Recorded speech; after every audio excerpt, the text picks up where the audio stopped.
Khemana જસાલી road પર નાળાના repairing બાદ ચીકણી માટી પાથરવામાં આવતા અકસ્માતનો ભય.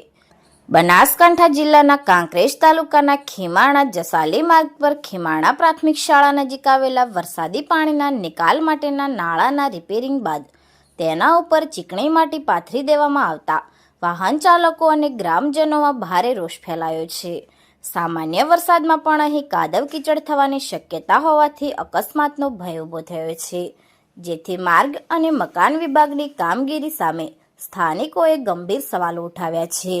સ્થાનિક લોકોના જણાવ્યા મુજબ ઓવરલોડ વાહનોના કારણે છેલ્લા 5-1 વર્ષથી આ નાળું અવારનવાર ડેમેજ થાય છે અને અનેક રજૂઆતો બાદ દર વખતે આ નાળાનું સમારકામ પણ કરવામાં આવે છે, પરંતુ ન જાણે કેમ આ નાળાનું કાયમી નવીનીકરણ કરવામાં આવતું નથી.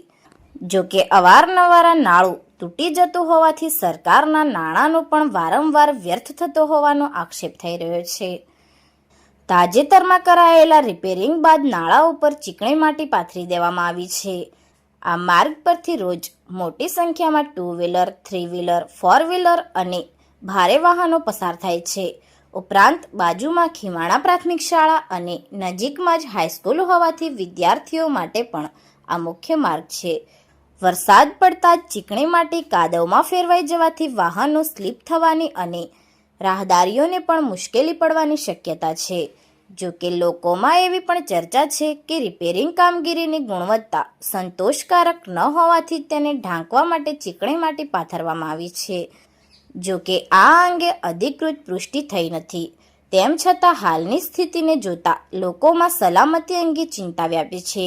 ગ્રામજનો અને વાહન ચાલકોએ માંગ કરી છે કે નાળા ઉપર પાથરવામાં આવેલી ચીકણી માટી તાત્કાલિક દૂર કરવામાં આવે, તેમજ નાળાનું કાયમી અને ગુણવત્તાયુક્ત નવીનીકરણ હાથ ધરવામાં આવે. વરસાદી ઋતુ પહેલા સમગ્ર માર્ગને સુરક્ષિત બનાવવામાં આવે, તેમજ સમગ્ર કામગીરીને ઉચ્ચ સ્તરીય તપાસ કરીને જો કોઈ બેદરકારી સામે આવે તો જવાબદારો સામે યોગ્ય કાર્યવાહી કરવામાં આવે. સ્થાનિકોનું કહેવું છે કે વિકાસના કામોમાં માત્ર કામગીરી પૂર્ણ કરવાનો દેખાવ નહીં, પરંતુ લોકોની સુરક્ષા અને ગુણવત્તાને પ્રથમ પ્રાધાન્ય આપવું જોઈએ. હાલમાં તો સમયસર યોગ્ય કાર્યવાહી કરવામાં આવે તે જ લોકો અને વાહન ચાલકોના હિતમાં હોવાનું ગ્રામજનો જણાવી રહ્યા છે. Report Ketan Vasaiya, LTV Gujarat.